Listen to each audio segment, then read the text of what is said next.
Okay. So hello guys, welcome back to my channel GK Baba. So ఇది మనకు SSC GD classes start అయిపోయినాయండి. Okay. So already మనకు reasoning class 1 పెట్టేసిన. So ఈ రోజు ఏంటంటే మనకు top GK GS questions discuss చేయబోతున్నాం. సో గుర్తుపెట్టుకోండి, మనకు ఎస్ఎస్సి జీడీ ఎగ్జామ్ మనకు ఫిబ్రవరి నుంచి స్టార్ట్ అవ్వబోతుంది కదా. సో జీకే సబ్జెక్ట్ కానివ్వండి, ఇంకా మనకు ఇంగ్లీష్ సబ్జెక్ట్ కానివ్వండి, ఇంకా ఏంది రీజనింగ్ సబ్జెక్ట్, ఇవి 3 సబ్జెక్ట్ నేను 100% కవరేజ్ చేపిస్తా అండి. ఫ్రీగా యూట్యూబ్లో చేపిస్తా. ఆల్రెడీ నేను ప్లేలిస్ట్ చేసిన, మన ఛానల్లో పోయి ఒకసారి ప్లేలిస్ట్ చెక్ చేసుకోండి. సో ఈ ప్లేలిస్ట్ ఒకటే ప్లేలిస్ట్ చేస్తా. ఒకటే ప్లేలిస్ట్లో ఈ 3 subject GK, English, reasoning subjects videos పెడతా. ఓకే. సో మీరేం చేయాలి, మీరేం చేయాలంటే నోట్స్ ప్రిపేర్ చేసుకోండి. ఒక నోట్స్ ప్రిపేర్ చేసుకోండి అండి. ఒకటే నోట్స్ ఒక నోట్స్ తీసుకోండి. ఒక 300 to 400 పేజెస్ది నోట్స్ తీసుకోండి. సో మీరు ఏం చేస్తారు, సో నేను డైలీ క్లాసెస్ ఉంటాయి కదా, డైలీ ఒక క్లాస్ పెడతా. సో ఆ క్లాసెస్ని నోట్స్ రాసుకోండి. ఏంటంటే నేను సోది లేకుండా ఓన్లీ ఇంపార్టెంట్ గన్ షాట్ ఎగ్జామ్లో వచ్చేదే చెప్తా. దాని ఒక క్వశ్చన్ ఎక్స్ప్లెనేషన్ చేయకుండా డైరెక్ట్ క్వశ్చన్ ఆన్సర్ కూడా చేయను. క్వశ్చన్ కూడా చెప్తా, ఆ 4 ఆప్షన్స్ కూడా చెప్తా, నెక్స్ట్ ఎక్స్పెక్టెడ్ క్వశ్చన్స్ కూడా చెప్తా ఆ టాపిక్ నుంచి. అందుకే నోట్స్ రాసుకోండి. ఈ 3 సబ్జెక్ట్స్ది నేను 100% కవరేజ్ చేపిస్తా ఫ్రీగా యూట్యూబ్లో. సో నోట్స్ రాసుకోండి. లాస్ట్ ఈ నోట్స్ ఏం చేస్తారంటే సిలబస్ అన్ని క్లాసెస్ అయిపోయిన తర్వాత ఎగ్జామ్ ఉన్న ఒక 10 days బిఫోర్ ఈ నోట్స్ రివిజన్ చేసుకోండి. మీకు మ్యాక్సిమం 100+ అయితే ఈజీగా వస్తాయండి ఎస్ఎస్సి జీడీలో. ఓకే. సో ఆల్రెడీ మన పోయిన ఇయర్ 2024లో మనకు 2025లో ఈ ఇయరే మనకు ఈ ఇయర్ స్టార్టింగ్లో ఎస్ఎస్సి జీడీ ఎగ్జామ్ ఉండే కదా. So 10 months before SSC GD exam ఉండే కదా ఈ ఇయర్ స్టార్టింగ్లో. అప్పుడు ఎంతమంది మన స్టూడెంట్స్ సెలెక్ట్ అయినరో మీ సీనియర్స్ని కూడా అడగొచ్చు ఈ ఛానల్ గురించి. ఎవరికైతే కొత్తగా వచ్చిండ్రో వాళ్ళకి చెప్తున్నా. జీకేలో ఓన్లీ అప్పుడు మనకు స్టార్టింగ్లో కొత్త ఛానల్ ఉండే, జీకే బాబా ఛానల్ కొత్త ఛానల్ ఉండే. అప్పుడు మనకు 14 to 16 జీకేలో 14 to 16 క్వశ్చన్స్ ప్రతి షిఫ్ట్లో దిగినాయండి. మనం చెప్పినవే దిగినాయి. అప్పుడు చాలా మందికి చాలా వరకు జాబ్స్ కూడా వచ్చినాయి. ఓకే. చాలా మంది ఎగ్జామ్లో అయితే సెలెక్ట్ అయినరండి చాలా మంది. సో ఇప్పుడు మనం ఇంకా 3 సబ్జెక్ట్ చెప్పబోతున్నాం. ఓకే. సో ఇప్పుడు మీరేం చేస్తారు, ఇప్పుడు నోట్స్ ప్రిపేర్ చేసుకుంటారు, రివిజన్ చేసుకుంటారు, డైలీ క్లాసెస్ చేసుకుంటారు. ఓకే. ఇది చేస్తారు. ఇంకా ఏం చేయాలంటే మీ డ్యూటీ ఇంకా ఏంటంటే, నేను రెగ్యులర్ వీడియోస్ తెవ్వాలంటే, సో చాలామంది ఇది పెయిడ్ కోర్స్లో కూడా ఉండదండి. అది నేను గ్యారంటీ ఇవ్వగలుగుతా. పెయిడ్ కోర్స్లో కూడా ఇవ్వని కంటెంట్ నేను 100% యూట్యూబ్లో ఫ్రీగా తెస్తున్నా. చాలామంది పెయిడ్ కోర్స్లో కూడా అంత కంటెంట్ ఉండదు. ఆ లెవెల్ ఆఫ్ కంటెంట్ మీరు ఎగ్జామ్ డైలీ క్లాసెస్ ఫాలో అవ్వండి. ఆల్రెడీ రీజనింగ్ క్లాస్ ఒకటి అయిపోయింది. ఈ క్లాస్ లాస్ట్ వరకు చూడండి. సో మన కంటెంట్లో అయితే ఇది యూట్యూబ్లో కదా ఇట్లా అంటే ఎట్లా ఉంటుంది కంటెంట్, అట్లా భయపడకండి. పెయిడ్ కంటెంట్ కూడా అట్లా ఉండదు, అట్లా ఉంటుంది. మీరు లాస్ట్ వరకు చూడండి ఆల్రెడీ. లేకపోతే మన ఛానల్లో వీడియోస్ కూడా సెర్చ్ చేస్తే మీ కంటెంట్ ఎట్లా ఉంటుంది అనేది తెలుస్తుంది. ఓకే. సో ఇంకా మీరు ఏం చేస్తారంటే గుర్తుపెట్టుకోండి, ఇంకా మీ సపోర్ట్ ఒకటి కావాలి. మీరేం చేస్తారు, ప్రతి వీడియోకి మీరేంటంటే లైక్ బటన్ ఫస్ట్ ప్రెస్ చేయండి. వీడియో రాగానే లైక్ ప్రెస్ చేయాలి. దాని తర్వాత హైప్ బటన్ ఉంటుంది, హైప్ బటన్ కూడా ప్రెస్ చేయండి. ఇంకా మీ ఫ్రెండ్స్ ఎవరైతే ఎస్ఎస్సి జీడీ ఎగ్జామ్ ప్రిపేర్ అవుతున్నారో వాళ్ళకి షేర్ చేయండి. Like, hype, share, subscribe. కొత్త వాళ్ళైతే సబ్స్క్రైబ్ చేసుకోండి. ఇవి 4 మీ డ్యూటీస్. ఓకే. ఈ డ్యూటీస్ మీరు చేస్తే నేను ఇంకా రెగ్యులర్గా వీడియోస్ చేస్తా. ఇంకా నాకు కూడా మోటివేషన్ ఉంటుంది. ఎందుకంటే సింపుల్ లాజిక్ అండి. చాలామంది అడుగుతున్నారు ఎస్ఎస్సి జీడీ వీడియోస్ ఎందుకు తెస్తలే అని చాలామంది అడుగుతున్నారు. ఏంటంటే ఆర్ఆర్బీ గ్రూప్ డి వీడియోస్ తెస్తున్నారు, ఆర్ఆర్బీ తెస్తున్నారు, ఎస్ఎస్సివి తెస్తలే అని. సో ఆర్ఆర్బీ వాళ్ళు సపోర్ట్ చేస్తున్నారండి. వాళ్ళు ప్రతి వీడియోకి మంచిగా వైరల్ చేస్తున్నారు. వాళ్ళు సపోర్ట్ చేస్తే మనకు కూడా ఆ లెవెల్ ఆఫ్ కంటెంట్ మళ్ళీ తీయడానికి ఆస్కారం ఉంది. నేను ఎస్ఎస్సి జీడీ వీడియోస్ చేస్తే మీరు సపోర్ట్ చేయకపోతే నేను ఇంకా తెచ్చి కూడా వేస్ట్ కదా. ఇప్పుడు అంతనే ఏ లెవెల్ ఆఫ్ కంటెంట్ చెప్పినా మీరు లైక్, షేర్, సబ్స్క్రైబ్ ఇంకా సపోర్ట్ చేయకపోతే నేను ఇంకా మనకు ఇంకా ఆ మోటివేషన్ కూడా ఉండదు మళ్ళీ తీయాలనేది. ఓకే. సో ఏడ ఆడియన్స్ ఉంటే మనం ఆ వీడియో కూడా ఆ టైప్ ఆఫ్ వీడియోస్ తెస్తాం. ఓకే. సో సపోర్ట్ చేస్తారు అనుకుంటున్నా. ఓకే. సో ఈ చిన్న సపోర్ట్ చేయండి. నేను కూడా అన్నీ 100%. ఓకే. సో మీరు లాస్ట్ వరకు ఫాలో అవ్వండి, నోట్స్ రాసుకోండి. నోట్స్ ప్రిపేర్ అయ్యి మీకు ఏం రాకపోయినా ఈ ప్లేలిస్ట్ ఒకటే చూడండి. మీకు లాస్ట్ వరకు ఎన్ని క్వశ్చన్స్ కవర్ అవుతాయో మీరే చూస్తారు. ఓకే. సో ఇది ఫస్ట్ క్లాస్ కాబట్టి నేను డీటెయిల్గా ఇవన్నీ చెప్తున్నా సోది. ఓకే. నెక్స్ట్ నుంచి ఇవన్నీ ఏం చెప్పానండి. ఓకే. సో ఫస్ట్ క్లాస్ కాబట్టి ఇవన్నీ మీకు అసలు తెలియాలని చెప్తున్నా. ఓకే. సో రేపటి నుంచి మనకు డైరెక్ట్ క్లాస్ క్వశ్చన్ ఆన్సర్స్ చెప్తా. ఓకే. సో ఇవన్నీ మనకు ఫస్ట్ క్లాస్ కాబట్టి డీటెయిల్గా ఎక్స్ప్లెయిన్ చేస్తున్నా. అర్థమైపోయింది అనుకుంటున్నా అందరికీ. Okay. So let's start the class. Okay. So ఇవన్నీ మనకిప్పుడు డిస్కస్ చేయబోయే అన్ని క్వెషన్స్ ప్రీవియస్ ఇయర్ క్వెషన్స్ అండి. ఓకే. 2025 ఇయర్‌లో మనకు జనవరిలో అడిగిన క్వెషన్స్ ఇవన్నీ fresh questions. Okay. So latest questions గుర్తుపెట్టుకోండి, చాలా యూజ్ అయితది. ఒక్కొక్క question gun shot question. Okay. So first question, what was the key focus of first 5 year plan? So first 5 year plan అంటే మొదటి పంచవర్ష ప్రణాళిక 1951 టు 1956 మధ్యలో మనకు ఫస్ట్ 5 ఇయర్ ప్లాన్ డ్యూరేషన్ అండి. సో ముఖ్య ఉద్దేశం ఏంటి అంటే మనకు ఫస్ట్ 5 ఇయర్ ప్లాన్‌ది మనకు కీ ఫోకస్ దేనిపైన చేసింది ఫస్ట్ 5 ఇయర్ ప్లాన్ అంటే గుర్తుపెట్టుకోండి, చాలా షిఫ్ట్‌లలో 2-3 టైమ్స్ 5 ఇయర్ ప్లాన్ గురించి మళ్ళా 2-5 షిఫ్ట్‌లో అడిగిండండి మనకు ప్రీవియస్ ఇయర్. సో గుర్తుపెట్టుకోండి, ఫస్ట్ 5 ఇయర్ ప్లాన్ మనకు దేనిపైన ఫోకస్ చేసింది అంటే అగ్రికల్చర్ డెవలప్‌మెంట్ పైన ఫోకస్ చేసింది. అంటే వ్యవసాయ అభివృద్ధి పైన ఫస్ట్ 5 ఇయర్ ప్లాన్ ఫోకస్ చేసింది. ఓకే. ఓకే. సో ఇప్పుడు మనం ఫస్ట్ 5 ఇయర్ ప్లాన్ గురించి డీటెయిల్‌గా నేర్చుకుందాం. So first 5 year plan related ఏ క్వెషన్ వచ్చినా మీరు సాల్వ్ చేసేస్తారు. సో ఫస్ట్ 5 ఇయర్ ప్లాన్ మనకు ఏ మోడల్ పైన బేస్ చేసుకొని వర్క్ చేసింది గుర్తుపెట్టుకోండి, చాలా ఇంపార్టెంట్. ఫస్ట్ 5 ఇయర్ ప్లాన్ మనకు Harrod Domar model. Okay. So మనకు హర్రోత్ దోమర్ మోడల్ మనకు ఫస్ట్ 5 ఇయర్ ప్లాన్ బేస్ చేసుకొని వర్క్ చేసింది గుర్తుపెట్టుకోండి. డైరెక్ట్ అడుగుతాడు ఫస్ట్ 5 ఇయర్ ప్లాన్ ఏ మోడల్ పైన బేస్ చేసుకొని ఉండే. So Harrod Domar model. First 5 year plan టైంలో మనకు ప్రైమ్ మినిస్టర్ ఎవరు ఉండే అంటే గుర్తుపెట్టుకోండి, జవహర్ లాల్ నెహ్రూ. ఓకే, జవహర్ లాల్ నెహ్రూ. నెక్స్ట్ ఇంకా మనకు ఫస్ట్ 5 ఇయర్ ప్లాన్ డ్యూరేషన్ ఎంత అడుగుతాడు, 1951 టు 1956. ఇది మనకు ఫస్ట్ 5 ఇయర్ ప్లాన్ యొక్క డ్యూరేషన్. ఇది చాలా ఇంపార్టెంట్ అండి, gun shot question. First 5 year plan టైంలో ఎన్ని డ్యామ్స్ కన్స్ట్రక్ట్ చేసిండ్రు, చాలా ఇంపార్టెంట్ క్వశ్చన్. మనకు 3 డ్యామ్స్ కన్స్ట్రక్ట్ చేసిండ్రు ఫస్ట్ 5 ఇయర్ ప్లాన్ టైంలో. ఒకటేమో మనకు బాక్రా నంగల్ డ్యామ్, చాలా ఇంపార్టెంట్. ఈ 3 డ్యామ్స్ డైరెక్ట్ అడుగుతాడు ఎగ్జామ్లో. బాక్రా నంగల్ డ్యామ్ ఒకటి కన్స్ట్రక్ట్ చేసిండ్రు ఫస్ట్ 5 ఇయర్ ప్లాన్ టైంలో. ఇంకోటి ఏంటంటే మనకు హిరాకుండ్ డ్యామ్ ఒకటి. హిరాకుండ్ డ్యామ్ కూడా మనకు ఫస్ట్ 5 ఇయర్ ప్లాన్ టైంలో కన్స్ట్రక్ట్ చేసిండ్రు. ఇంకా ఏంటంటే మనకు నాగార్జున సాగర్ డ్యామ్. ఈ 3 డ్యామ్స్ మనకు ఫస్ట్ 5 ఇయర్ ప్లాన్ టైంలోనే కన్స్ట్రక్ట్ చేసిండ్రు. ఇంకా ఏం అడుగుతాడంటే మనకు ఫస్ట్ 5 ఇయర్ ప్లాన్ టైంలో ఎకనామిక్ గ్రోత్ ఎంత ఉండే, టార్గెట్ ఎంత వేసిండ్రంటే 2.1% ఎకనామిక్ గ్రోత్ది టార్గెట్ వేసిండ్రు. అచీవ్ ఎంత చేసిండ్రంటే 3.6% అచీవ్ చేసిండ్రు. సో మనకు ఇది సక్సెస్ఫుల్ ప్లాన్ అండి. సక్సెస్ఫుల్ ప్లాన్ ఎందుకు, సో మనకు ఎకనామిక్ గ్రోత్ది మనకు 2.1% టార్గెట్ వేస్తే 3.6% అచీవ్ చేసిండ్రు. సో ఇప్పుడు ఇది ఎట్లా అంటే గుర్తుపెట్టుకోండి, ఇప్పుడు ఎగ్జామ్ 100 మార్క్స్కి ఉంది. సో మనం ఎగ్జామ్లో ఎంత మార్క్స్, మనకు 21 మార్క్స్ వస్తే పాస్. మనం 21 మార్క్స్ టార్గెట్ వేసినాం పాస్. 100కి 21 మార్క్స్ వస్తే పాస్, 21 రావాలని టార్గెట్ వేసినాం. కానీ మనకి ఎంత వచ్చింది ఎగ్జామ్లో చూడగానే 36 వచ్చింది. అంటే మనం అనుకున్న దానికంటే ఎక్కువనే వచ్చింది. సో మన ఈ ఫస్ట్ 5 ఇయర్ ప్లాన్లో టార్గెట్ 2.1% వేస్తే అచీవ్ 3.6% అయింది ఎకనామిక్ గ్రోత్ది. సో ఇది successful plan. First 5 year plan గురించి ఇంతకంటే ఎక్కువగా అడగడు. సో ఇది ఒక్కటే స్లైడ్ మనకు ఫస్ట్ 5 ఇయర్ ప్లాన్ గురించి ఏ క్వశ్చన్ వచ్చినా మీరు 100% సాల్వ్ చేస్తారు. ఓకే. సో ఇలానే మనకు నెక్స్ట్ 5 ఇయర్ ప్లాన్ గురించి, ఇంకా అన్ని 5 ఇయర్ ప్లాన్ గురించి క్వశ్చన్స్ వస్తే ఒక్కొక్క 5 ఇయర్ ప్లాన్ గురించి ఒక్కొక్క క్వశ్చన్లో డీటెయిల్గా నేర్చుకుందాం. ఓకే.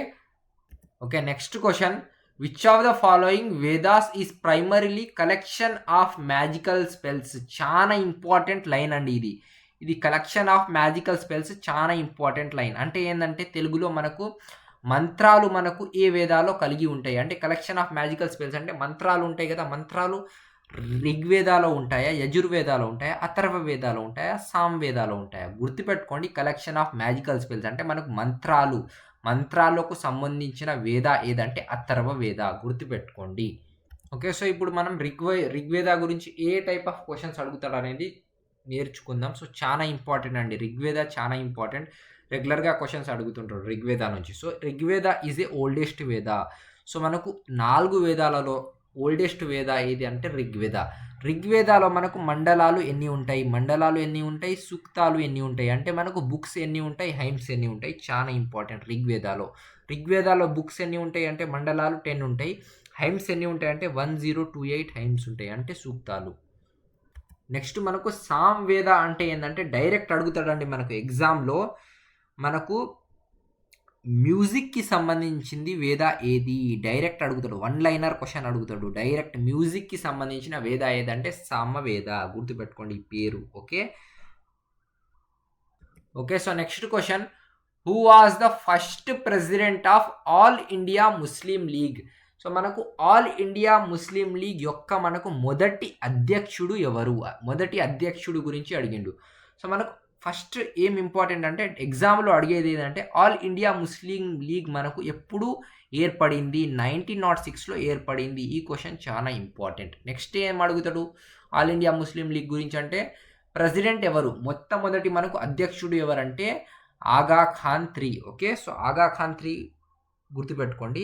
సో ఇంకా ఏం అడుగుతాడంటే ఈ ఆగా ఖాన్ III యొక్క పూర్తి రూపం అంటే పూర్తి పేరు అడుగుతాడు. గుర్తుపెట్టుకోండి, సుల్తాన్ మొహమ్మద్ షా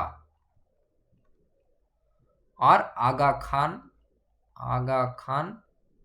III అంటే ఈయన పూర్తి రూపం ఏంటంటే పూర్తి పేరు ఏంటంటే సుల్తాన్ మొహమ్మద్ షా అని కూడా అంటాం, లేకపోతే ఆగా ఖాన్ III కూడా అంటాం. ఓకే, సో ఈయన మనకు సుల్తాన్ Mohammed Shah are Agha Khan III మనకు ఆల్ ఇండియా ముస్లిం లీగ్ యొక్క అధ్యక్షుడు. Okay, all India Muslim league మనకు 1906న ఏర్పడింది. ఓకే, నెక్స్ట్ క్వశ్చన్, దివేహి భారతదేశంలో ఏ పొరుగు దేశానికి అధికారిక భాష? అంటే Dhivehi is the official language of which neighbouring country? So Dhivehi మనకు నైబరింగ్ ఇండియాస్ యొక్క నైబరింగ్ కంట్రీలో ఏ నైబరింగ్ కంట్రీ యొక్క అఫీషియల్ లాంగ్వేజ్? సో గుర్తుపెట్టుకోండి, మాల్దీవ్స్ కరెక్ట్ ఆన్సర్ అండి. మాల్దీవ్స్ కంట్రీ యొక్క అఫీషియల్ లాంగ్వేజ్ ఏదంటే దివేహి. గుర్తుపెట్టుకోండి. నెక్స్ట్ ఎగ్జామ్లో ఏం అడుగుతాడంటే మనకు శ్రీలంక కంట్రీది అఫీషియల్ లాంగ్వేజ్ అడుగుతాడు. ఓకే, సిన్హాలే లాంగ్వేజ్ కూడా యూజ్ చేస్తారు. ఇంకా మనకు తమిళ్. ఓకే, ఇవి రెండు మనకు official languages of Sri Lanka country. మయన్మార్ది official language ఏంటంటే చాలా ఇంపార్టెంట్, గుర్తుపెట్టుకోండి, బుర్మీస్. ఓకే, శ్రీలంకది సిన్హాలే అయినా తమిళ్ అయినా. మాల్దీవ్ది మనకు దివేహి. భూటాన్ది ఏంది? సో గుర్తుపెట్టుకోండి, భూటాన్ది ఏంటంటే డిజోంకా. ఇది official language of Bhutan. Okay, so ఇవి 4 కంట్రీస్వి అఫీషియల్ లాంగ్వేజ్ గుర్తుపెట్టుకోండి. భూటాన్ది డిజోంకా, శ్రీలంకది సిన్హాలే తమిళ్, మనకు మాల్దీవ్ది ఏంటంటే దివేహి, మయన్మార్ది బుర్మీస్. ఓకే, నెక్స్ట్ క్వశ్చన్ చాలా ఇంపార్టెంట్ క్వశ్చన్ అండి, double star mark question. SSC GD ఎగ్జామ్లో మీరు ప్రీవియస్ ఇయర్ క్వశ్చన్స్లో మనకు రీసెంట్గా మళ్ళీ అడిగిండు అమెండ్మెంట్ నుంచి క్వశ్చన్. ఇంకా 44th అమెండ్మెంట్, 42nd, 61st ఇవి 3 అమెండ్మెంట్స్ నుంచి ప్రతి షిఫ్ట్లో ఒక క్వశ్చన్ అడిగిండు. అంత ఇంపార్టెంట్ క్వశ్చన్ ఇది. ఓకే, సో క్వశ్చన్ ఏం అడిగిండు చూద్దాం. Under which amendment of constitution of India was right to property removed from list of fundamental rights? అంటే రైట్ టు ప్రాపర్టీ మనకు ఫస్ట్ ఫండమెంటల్ రైట్ ఉండే అండి. ఓకే, సో ఇప్పుడు మనకు ఫండమెంటల్ రైట్ నుంచి తొలగించి మనకు రైట్ టు ప్రాపర్టీని ఏ అమెండ్మెంట్ అంటే ఏ సవరణ ద్వారా మనకు రైట్ టు ప్రాపర్టీని ఫండమెంటల్ రైట్ నుంచి తొలగించిండ్రు? సో చాలా ఇంపార్టెంట్ క్వశ్చన్. 44th అమెండ్మెంట్ ద్వారా, 44th సవరణ ద్వారా మనకు ప్రాథమిక హక్కులను ఇది మనకు రైట్ టు ప్రాపర్టీని, ఆస్తి హక్కును మనకు ప్రాథమిక హక్కు జాబితా నుంచి తొలగించిండ్రు. సో ఇప్పుడు మనకు రైట్ టు ప్రాపర్టీ ఏడ ఉంది? Right to property first fundamental right ఉండే, సో దాంట్లో నుంచి తొలగించిండ్రు. సో ఇప్పుడు రైట్ టు ప్రాపర్టీ ఏడ ఉందంటే ఇది మనకు ఇప్పుడు ఇది ఫండమెంటల్ రైటా? కాదు, తొలగించిండ్రు. ఇప్పుడు ఏ రైట్ ఇది? ఇది లీగల్ రైట్ అండి. చాలా ఇంపార్టెంట్, ఎగ్జామ్లో మళ్ళా అడుగుతున్నాడు ఈ క్వశ్చన్, గుర్తుపెట్టుకోండి. సో రైట్ టు ప్రాపర్టీ అనేది మనకి ఇప్పుడు ఫండమెంటల్ రైటా, ప్రజెంట్ లీగల్ రైట్. ఇంకా ఏం అడుగుతాడు మనకు? 44th సవరణ ద్వారా మనకు ఇది చేంజ్ చేసిండ్రు కదా. సో 44th సవరణ మనకు అమెండ్మెంట్ మనకు ఏ ఇయర్లో వచ్చింది? Most important gun shot question, 100% అడుగుతాడు ఈ క్వశ్చన్ ఏదో ఒక షిఫ్ట్లో. 44th సవరణ మనకు 1978 ఇయర్లో జరిగింది. ఓకే, సో ఇంకా ఏం ఈ క్వశ్చన్ రిలేటెడ్ ఇంకా ఏం అడుగుతాడంటే గుర్తుపెట్టుకోండి, మోస్ట్ ఇంపార్టెంట్, ఇప్పుడు మనకు రైట్ టు ప్రాపర్టీ ఏ ఆర్టికల్లో ఉంది? 300A ఆర్టికల్లో ఉంది. గుర్తుపెట్టుకోండి, చాలా ఇంపార్టెంట్ ఇది ఆర్టికల్. ఓకే, నెక్స్ట్ మనకు ఈ 42nd అమెండ్మెంట్ కూడా చాలా ఇంపార్టెంట్ అండి. 42nd అమెండ్మెంట్ నుంచి కూడా చాలా వరకు క్వశ్చన్స్ అడుగుతాడు మనకు. ఓకే. సో 42nd అమెండ్మెంట్ నుంచి మనకు ఏ టైప్ ఆఫ్ క్వెషన్స్ అడుగుతాడు అనేది చూద్దాం. 42nd అమెండ్మెంట్ మనకు ఏ ఇయర్‌న జరిగింది? ఏ ఇయర్‌న జరిగింది? ఇది ఫస్ట్ క్వెషన్ ఎగ్జామ్‌లో అడిగేది. 1976 ఇయర్‌న మనకు 42nd అమెండ్మెంట్ అంటే 42nd సవరణ జరిగింది. ఓకే. 1976 ఇయర్‌లో. ఇది అర్థమైపోయింది కదా! ఇది ఫస్ట్ క్వెషన్. ఇంకా ఏందంటే దీన్ని ఏమంటాం? మినీ కాన్స్టిట్యూషన్ ఏ అమెండ్మెంట్‌ని అంటాం? చాలా ఎగ్జామ్స్‌లో చాలా సార్లు మళ్ళీ అడిగిండు ఈ క్వెషన్.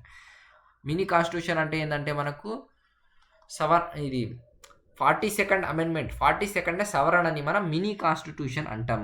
డైరెక్ట్ ఎగ్జామ్‌లో అడుగుతాడు. ఏ సవరణని మనం మినీ కాన్స్టిట్యూషన్ అంటాం. సో 42nd అమెండ్మెంట్ 1976లో జరిగింది. దీన్నే మినీ కాన్స్టిట్యూషన్ అంటాం. 42nd సవరణ ద్వారా మనం ఏం యాడ్ చేసినాం? చాలా ఇంపార్టెంట్ క్వెషన్. యాడెడ్ ఫండమెంటల్ డ్యూటీస్ని మనం ఈ 42nd సవరణ ద్వారా మనం యాడ్ చేసినాం. ఈ 3 క్వెషన్లు గుర్తుపెట్టుకున్న మీరు ఎగ్జామ్‌లో ఈ 42nd అమెండ్మెంట్ నుంచి ఏదైనా క్వెషన్ వస్తే మీరు సాల్వ్ చేసేస్తారు. ఇవి 3 మనకు ఎగ్జామ్‌లో అడిగేది మెయిన్‌గా. 44th నుంచి ఆ పైన 3. Okay. Next the most important సవరణ 61st అమెండ్మెంట్ 61st సవరణ. సో ఈ సవరణ నుంచి మనకు ఏ టైప్ ఆఫ్ క్వెషన్స్ అడుగుతాడనేది చూద్దాం. ఓకే. సో ఈ సవరణ నుంచి మనకి ఏ టైప్ ఆఫ్ క్వెషన్ అడుగుతాడండి? సో ఈ సవరణ మనకు ఏ ఇయర్‌లో జరిగింది? ఇయరే మ్యాక్సిమం అడిగేది ఎగ్జామ్‌లో. ఏ ఇయర్‌లో జరిగింది మనకు? 1989 ఇయర్‌లో 61st అమెండ్మెంట్ అంటే 61st సవరణ జరిగింది. సో ఈ సవరణ ఏం చెప్తది? దీంట్లో ఏం చేసినామంటే తగ్గించినామండి. ఓటింగ్ ఏజ్‌ని తగ్గించినాం. చాలా ఇంపార్టెంట్ సవరణ. ఓటింగ్ ఏజ్ ఫస్ట్ మనకు 21 ఇయర్స్ ఉండే అండి ఓటింగ్ ఏజ్. కానీ ఈ సవరణ ద్వారా మనకు 21 ఇయర్స్ నుంచి 18 ఇయర్స్‌గా మనకు ఓటింగ్ ఏజ్ చేంజ్ చేసిండ్రు. ఎందుకు చేంజ్ చేసిండ్రు? 21 ఇయర్స్ నుంచి 18 ఇయర్స్‌గా ఓటింగ్ ఏజ్ ఎందుకు చేంజ్ చేసిండ్రంటే చాలా మంది పార్టిసిపేట్ చేయాలి ఓటింగ్‌లో అని ఓటింగ్ ఏజ్‌ని తక్కువ చేసిండ్రు. డైరెక్ట్ ఎగ్జామ్‌లో అడుగుతాడండి మనకు ఓటింగ్ ఏజ్‌ని మనకు 21 ఇయర్స్ నుంచి 18 ఇయర్స్‌గా మనకు ఏ సవరణ ద్వారా మనకు చేంజ్ చేసిండ్రు అని డైరెక్ట్ ఎగ్జామ్‌లో అడుగుతాడు 61st సవరణ ద్వారా. ఇవి 3 మోస్ట్ ఇంపార్టెంట్ గన్ షాట్ సవరణలు. మీ నోట్స్‌లో 100% రాసుకోండి. 100% క్వెషన్‌లో అడుగుతాడు. Okay. So next question which among the following belongs to the territory sector? Okay. So మనకు ఇండియన్ ఎకానమీ నుంచి క్వెషన్ అడిగిండండి. ఇండియన్ ఎకానమీలో మనకు మేజర్‌గా 3 సెక్టార్స్ ఉన్నాయి. ఒకటేమో మనకు ప్రైమరీ సెక్టార్ ఒకటి, ఇంకోటి ఏంది మనకు సెకండరీ సెక్టార్. థర్డ్ ఏంది ఇప్పుడు మన క్వెషన్‌లో అడిగింది ఏందంటే టెరిటరీ సెక్టార్ గురించి అడిగిండు. సో టెరిటరీ సెక్టార్ గురించి డీటెయిల్‌గా నేర్చుకుందాం. సో టెరిటరీ సెక్టార్‌ని ఏమేమంటారు? సో వీటి ఎగ్జాంపుల్స్ కూడా నేర్చుకుందాం. ఓకే. సో గుర్తుపెట్టుకోండి మనకి ఎగ్జామ్‌లో అడిగేది ఏంటంటే ప్రైమరీ సెక్టార్ యొక్క ఎగ్జాంపుల్ తెలియజేయండి. మోస్ట్ ఇంపార్టెంట్ ఒక క్వెషన్ 100% దిగుతుందండి. Primary sector, secondary sector, tertiary sector examples నుంచి అడుగుతాడు question. Most important primary sector example ఏంది? Agriculture. The most important examiner favourite question. Agriculture మనకు ఏ సెక్టార్లో వస్తుంది? వ్యవసాయం ఏ సెక్టార్లో వస్తుందండి? ప్రైమరీ సెక్టార్లో వస్తుంది. ఇంకా ఏంటంటే ఫిషింగ్ ఏ సెక్టార్లో వస్తుందండి? మనకు ప్రైమరీ సెక్టార్లో వస్తుంది. ఇంకేందంటే మనకు మైనింగ్ ఏ సెక్టార్లో వస్తుందండి? మనకు ప్రైమరీ సెక్టార్లో వస్తుంది. ఇంకేం అడుగుతారంటే మనకు ఫారెస్ట్రీ ఏ సెక్టార్లో వస్తుందండి? మనకు ప్రైమరీ సెక్టార్లో వస్తుంది. ఎగ్జాంపుల్స్ చాలా ఇంపార్టెంట్. సెకండరీ సెక్టార్ ఎగ్జాంపుల్ ఏంటంటే మ్యానుఫ్యాక్చరింగ్ ఇండస్ట్రీస్. ఓకే. ఇండస్ట్రీస్ గుర్తుపెట్టుకోండి. ఇండస్ట్రీస్ మనకు ఏ సెక్టార్లో వస్తుందని డైరెక్ట్ అడుగుతాడు. సో సెకండరీ సెక్టార్లో ఇండస్ట్రీస్ వస్తుంది. ఇంకా మనకు ఫ్యాక్టరీస్ కూడా మనకు ఏ సెక్టార్లో వస్తుందండి? మనకు ఫ్యాక్టరీస్ కూడా సెకండరీ సెక్టార్లో వస్తుంది. ఇంకా మనకు స్టీల్ ప్లాంట్స్ ఉంటాయి కదా, కొన్ని స్టీల్ ప్లాంట్స్ కూడా మనకి ఏ సెక్టార్లో వస్తుంది అంటే సెకండరీ సెక్టార్లో వస్తుంది. ఇంకా కన్స్ట్రక్షన్కి సంబంధించింది కొన్ని అన్ని మనకు అవి కూడా మనకు సెకండరీ సెక్టార్లో వస్తాయి. ఇంకా మనకు టెరిటరీ సెక్టార్ని సర్వీస్ సెక్టార్ కూడా అంటామండి. Tertiary sector or service sector. Examples ఏవేవంటే మనకు ఎడ్యుకేషన్ ఏ సెక్టార్లో వస్తుందని డైరెక్ట్ ఎగ్జామ్లో అడుగుతాడు. ఇంకా మనకు ఎడ్యుకేషన్, ఇంకోటి హెల్త్ సర్వీసెస్ ఏ సెక్టార్లో వస్తుందని ఎగ్జామ్లో డైరెక్ట్ అడుగుతాడు. ఇంకా ఏంటంటే మనకు బ్యాంకింగ్ ఏ సెక్టార్లో వస్తుందని డైరెక్ట్ ఎగ్జామ్లో అడుగుతాడు. ఇంకేంటంటే మనకు ట్రాన్స్పోర్ట్ ఏ సెక్టార్లో వస్తుందని ఎగ్జామ్లో డైరెక్ట్ అడుగుతాడు. ఇంకేంటంటే పబ్లిక్ అడ్మినిస్ట్రేషన్ ఏ సెక్టార్లో వస్తుందని అడుగుతాడు. సో ఇవి ఎగ్జాంపుల్స్ చాలా ఇంపార్టెంట్ అండి. మనకు మళ్ళా అడుగుతాడు ఎగ్జాంపుల్స్. ఓకే. సో రీసెంట్గా జరిగిన మీరు ప్రీవియస్ ఇయర్ క్వశ్చన్ చూస్తే ప్రతి మనకు ఒక 4 షిఫ్ట్లలో ఒక క్వశ్చన్ 100% ఈ సెక్టార్స్ ఎగ్జాంపుల్ నుంచి అడిగిండు. ఓకే, సో మనకి ఇప్పుడు క్వశ్చన్లో ఏం అడిగిండు, టెరిటరీ సెక్టార్ ఎగ్జాంపుల్ అడిగిండు. టెరిటరీ సెక్టార్లో ఏమేమి వస్తుందండి, ఎడ్యుకేషన్ వస్తుంది, హెల్త్ వస్తుంది, బ్యాంకింగ్ వస్తుంది, ట్రాన్స్పోర్ట్ వస్తుంది, పబ్లిక్ అడ్మినిస్ట్రేషన్ వస్తుంది.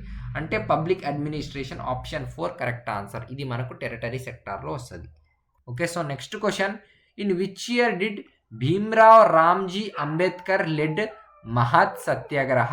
సో మనకు బిఆర్ అంబేద్కర్ గారు మనకు మహత్ సత్యాగ్రహ ఏ ఇయర్లో స్టార్ట్ చేసిండ్రు? చాలా ఇంపార్టెంట్ క్వశ్చన్.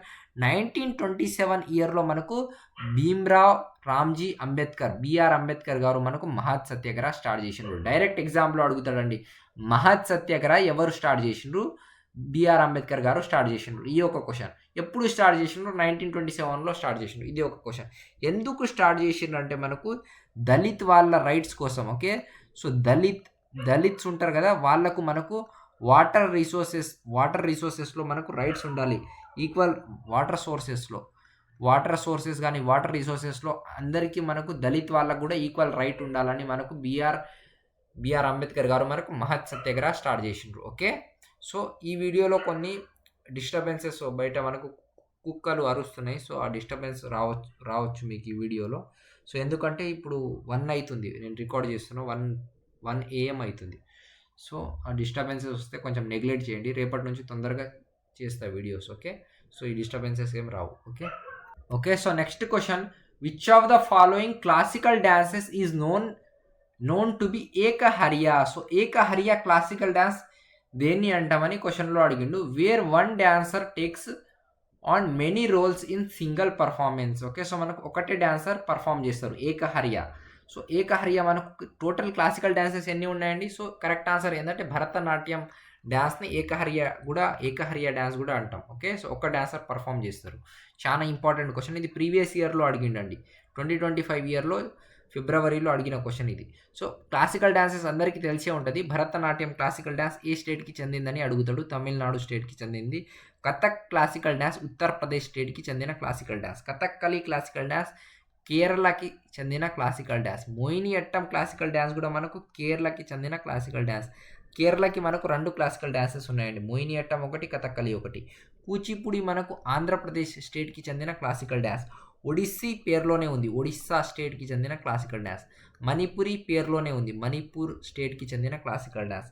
సత్తరియా ఏ స్టేట్కి చెందిన క్లాసికల్ డాన్స్? చాలా ఇంపార్టెంట్, సత్తరియా చాలా ఇంపార్టెంట్ అండి. అస్సాం స్టేట్కి చెందిన క్లాసికల్ డాన్స్ పేరే మనకు సత్తరియా. ఓకే, సో ఈ 8 క్లాసికల్ డాన్సెస్ మనకు ఉన్నాయి. టోటల్ ఈ 8 క్లాసికల్ డాన్స్ జాగ్రత్తగా గుర్తుపెట్టుకోండి, ఎగ్జామ్లో అడుగుతాడు. ఓకే, నెక్స్ట్ క్వశ్చన్ చాలా ఇంపార్టెంట్ క్వశ్చన్ అండి ఇది. Attorney general of India provides legal advice to. అంటే మనకు అటార్నీ జనరల్ న్యాయ సలహా ఎవరికి ఇస్తారు? న్యాయ సలహా. సో ఎవరికి ఇస్తారంటే కేంద్ర ప్రభుత్వానికి ఇస్తారు న్యాయ సలహా. సో యూనియన్ గవర్నమెంట్కి మనకు అటార్నీ జనరల్ న్యాయ సలహా ఇస్తారు. ఇంకా మనకు అటార్నీ జనరల్ గురించి చాలా ఇంపార్టెంట్ అండి. అటార్నీ జనరల్ మనకు ఏ ఆర్టికల్లో ఉంటుంది? ఆర్టికల్ చాలా important. Article 76 tells about attorney general గురించి చెప్పే ఆర్టికల్ ఏదంటే ఆర్టికల్ 76. చాలా ఇంపార్టెంట్ ఆర్టికల్ అండి. ఓకే, ఎగ్జామ్లో మళ్ళీ అడుగుతాడు. అటార్నీ జనరల్ని ఎవరు అపాయింట్ చేస్తారు? అటార్నీ జనరల్ని ఎవరు అపాయింట్ చేస్తారు? ఈ క్వశ్చన్ కూడా చాలా ఎగ్జామ్స్లో చాలా సార్లు అడిగిండు. ఓకే, సో అటార్నీ జనరల్ని ప్రెసిడెంట్ అపాయింట్ చేస్తాడు. ఓకే, అపాయింట్ ఎవరు చేస్తాడు? ఆర్టికల్ ఏది? ఇంకా మనకు సలహాలు, లీగల్ అడ్వైసెస్ ఎవరికి ఇస్తాడు? Attorney general. ఇది మనకు అటార్నీ జనరల్ గురించి అడిగే క్వశ్చన్స్. ఓకే, సో ఇంకా అటార్నీ జనరల్ ఎవరంటే highest law officer of India. Okay, గుర్తుపెట్టుకోండి, highest law officer of India attorney general. Okay, so ఈ 4 పాయింట్స్ మనకు ఎగ్జామ్లో అడుగుతాడు అటార్నీ జనరల్ గురించి. Okay, so next question, according to census 2011 census నుంచి క్వశ్చన్స్ అడిగిండు. So in which state is the difference in male and female literacy rate highest? Okay, so మనకు ఏ స్టేట్కి 2011 సెన్సెస్లో మేల్ ఇంకా ఫీమేల్ లిటరసీ రేట్ హయ్యెస్ట్ ఉంటుందంటే రాజస్థాన్ స్టేట్లో మనకు మేల్ ఇంకా ఫీమేల్ లిటరసీ రేట్ మధ్యలో డిఫరెన్స్ హయ్యెస్ట్ ఉంటుంది. సో మేల్ లిటరసీ రేట్ ఎంత రాజస్థాన్ స్టేట్లో అంటే 79.19%. చాలా ఇంపార్టెంట్, డైరెక్ట్ అడుగుతాడు. ఇంకా ఫీమేల్ లిటరసీ రేట్ ఎంత రాజస్థాన్ స్టేట్లో అకార్డింగ్ టు 2011 సెన్సెస్ ప్రకారం అండి. ఫీమేల్ది ఎంత అంటే 12%. ఎస్. సో డిఫరెన్స్ ఎంత ఉంది మనకు? 79 - 52 చేస్తే 27 వస్తుంది. 27.07%. సో మీరు చూడొచ్చు, మేల్ లిటరసీ చాలా ఎక్కువగా ఉంది, ఫీమేల్ లిటరసీ తక్కువగా ఉంది as compared to male. So రెండిట్లి మధ్య, రెండు మేల్ ఇంకా ఫీమేల్ లిటరసీ మధ్యలో మనకు ఎక్కువగా శాతం గ్యాప్ ఉంది.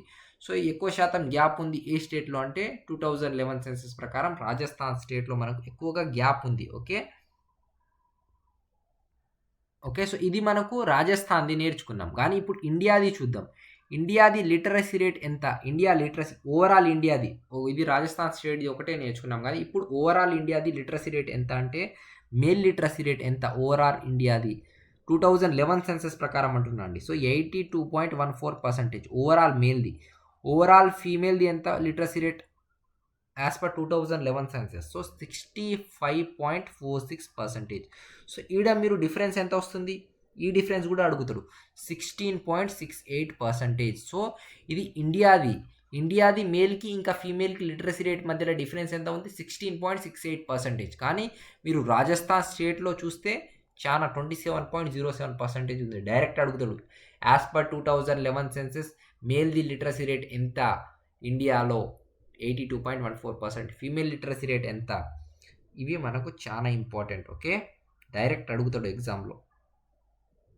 Next question, in which month does Rann Utsav at Kutch, Gujarat? కచ్లో మనకు, గుజరాత్ స్టేట్ కచ్లో మనకు రన్ ఉత్సవ్ మనం ఎవ్రీ ఇయర్ ఏ మంత్లో సెలబ్రేట్ చేసుకుంటాం. సో రన్ ఉత్సవ్ అనేది మనం యాన్యువల్గా సెలబ్రేట్ చేసుకుంటామండి. ఎవ్రీ 1 ఇయర్కి ఒకసారి ఒకసారి జరుపుకుంటారు ఇది.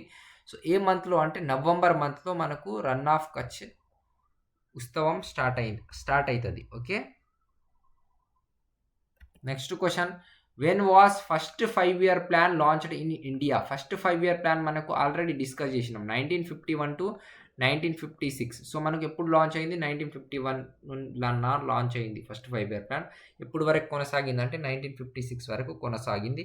ఏ మోడల్ పైన బేస్ చేసుకుంది? ఇంకా మనకు ఎకనామిక్ గ్రోత్ది టార్గెట్ ఎంత? ప్రైమ్ మినిస్టర్ ఎవరు ఉండే? ఫస్ట్ 5-year ప్లాన్ గురించి డీటెయిల్గా నేర్చుకున్నాం. ఓకే, ఈ షిఫ్ట్లో 2 క్వశ్చన్స్ వచ్చినాయండి. ఓకే, సో ఇది ఒకటే షిఫ్ట్లో 2 క్వశ్చన్స్ వచ్చినాయి. ఈ షిఫ్ట్లో ఎవరైతే వచ్చిందో క్వశ్చన్.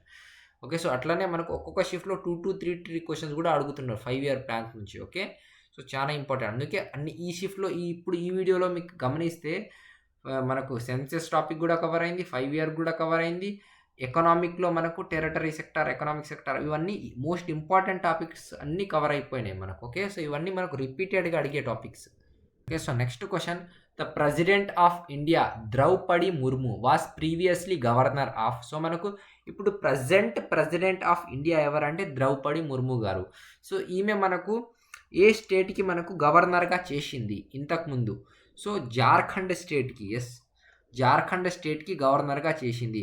జార్ఖండ్ స్టేట్కి మనకు ఎన్నవ గవర్నర్గా చేసింది అంటే 9th గవర్నర్గా చేసింది. చాలా ఇంపార్టెంట్, ఇది అడుగుతాడు మనకు. 9th గవర్నర్గా మనకు పనిచేసింది ద్రౌపది ముర్ము గారు. ఓకే, జార్ఖండ్కి. ఓకే, ఈమె మనకు ఫస్ట్ ట్రైబల్ ఉమెన్ అండి. ఓకే, జార్ఖండ్ గవర్నమెంట్కి మనకు గవర్నర్గా అపాయింట్ అయిన first tribal women. Next question, which classical dance forms originates in Kuchelapuram village, Krishna district? Okay, so Kuchelapuram Krishna డిస్టిక్లో మనం ఏ క్లాసికల్ డ్యాన్స్ పర్ఫామ్ చేస్తాం? కృష్ణా డిస్టిక్ అంటే ఇది ఆంధ్రప్రదేశ్లో ఉంది. ఆంధ్రప్రదేశ్ నుంచి ఆల్రెడీ మనం 8 క్లాసికల్ డ్యాన్సెస్ గురించి నేర్చుకున్నాం. దాంట్లో మనకు ఆంధ్రప్రదేశ్ నుంచి ఏ క్లాసికల్ డ్యాన్స్ ఉండే అంటే కూచిపూడి డ్యాన్స్ మనకు ఆంధ్రప్రదేశ్ నుంచి ఉండే. ఓకే, మోహిని అట్టం, కథక్కలి, ఇవి 2 మనకు కేరళకి సంబంధించిన క్లాసికల్ డ్యాన్సెస్. అతన్ని కథక్ మనకు ఉత్తరప్రదేశ్ స్టేట్కి సంబంధించిన క్లాసికల్ డ్యాన్స్. ఓకే, సో ఈరోజు ఇంతే. సో ఇంకా రేపు ఇంకా మనం ఇంగ్లీష్ ఆర్ సేమ్ అట్లనే జీకే ఇంకా ఇంపార్టెంట్ క్వశ్చన్స్తో కలుద్దాం. సో నోట్స్ ప్రిపేర్ చేసుకోండి. మళ్ళా చెప్తున్నా, ఫస్ట్ క్లాస్ కాబట్టి చెప్తున్నా, ఇంకా సెకండ్ క్లాస్లలో చెప్పను. నోట్స్ ప్రిపేర్ చేసుకోండి జాగ్రత్తగా. ఒక్కొక్క క్వశ్చన్ కూడా రాసుకోండి, 4 ఆప్షన్స్ కూడా రాసుకోండి. నోట్స్ నేను పక్కన ఇన్ఫర్మేషన్ రాస్తున్నా కదా, అవి కూడా ప్రిపేర్ చేసుకోండి. లేకపోతే ఏంటంటే ఎవరైతే నోట్స్ ప్రిపేర్ చేయడానికి టైం ఎవరికైతే లేదో, ఇవన్నీ పీడిఎఫ్స్ నేను జీకే బాబా యాప్లో పెడతా. యూట్యూబ్ క్లాస్ పీడిఎఫ్ అని ఉంటుంది. సో దాంట్లో యూట్యూబ్ క్లాస్ పీడిఎఫ్ అని ఆల్రెడీ ఆర్ఆర్బీ గ్రూప్ డీకి సంబంధించినది కొన్ని కరెంట్ అఫైర్స్ కూడా పెట్టిన, దాంట్లో మీకు యూజ్ అవుతుంది. కరెంట్ అఫైర్స్ ఆర్ఆర్బీ గ్రూప్ డీది చూసుకోండి, కరెంట్ అఫైర్స్ దాంట్లో పెట్టిన. సో దాంట్లోనే యూట్యూబ్ క్లాస్ పీడిఎఫ్లోనే నేను ఇంకా ఎస్ఎస్సి జీడీది కొత్త ఫోల్డర్ చేస్తా. దాంట్లో అన్ని పీడిఎఫ్స్, ఇప్పుడు యూట్యూబ్ క్లాసెస్లో జరుగుతున్న అన్ని పీడిఎఫ్స్ దాంట్లో పెడతా. సో ఎవరికైతే రాసుకొని ఇంకా టైం లేదు, వీలు లేని వాళ్ళు మీరు ప్రింట్ కూడా తీపించుకొని రాసుకోవచ్చు ఆర్ చదువుకోవచ్చు డైరెక్ట్ యాప్లోనే. Okay, so thank you. ఇంకా సపోర్ట్ చేయండి, లైక్ చేయండి. సో చాలా మంది వరకు రీచ్ చేయండి, హైప్ చేయండి, లైక్ చేయండి. సో చాలా మంది వరకు వీడియో రీచ్ అయితే రెగ్యులర్గా వీడియోస్ తెస్తా. ఇవన్నీ ఈరోజు మీరు చూసిన కదా, ఇవన్నీ మనకు రీసెంట్గా అడిగిన క్వశ్చన్స్ అండి. సో ఇట్లానే రీసెంట్గా అడిగిన క్వశ్చన్స్ డీటెయిల్గా ఇంకా ఈ సపోర్ట్ని బట్టి మనం ఇంకా వీడియోస్ వస్తుంది. Okay, so thank you. Like, share and subscribe. Keep watching GK Baba.